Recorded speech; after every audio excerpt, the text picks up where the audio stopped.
আজকের এই মাহফিলে যতজন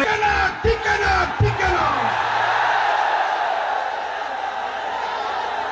আজকের এই বিশাল মাহফিলে, আজকের এই বিশাল আয়োজনের ভিতরে আমি আমার শ্রদ্ধেয় বড় ভাই ডক্টর মিজানুর রহমান আজহার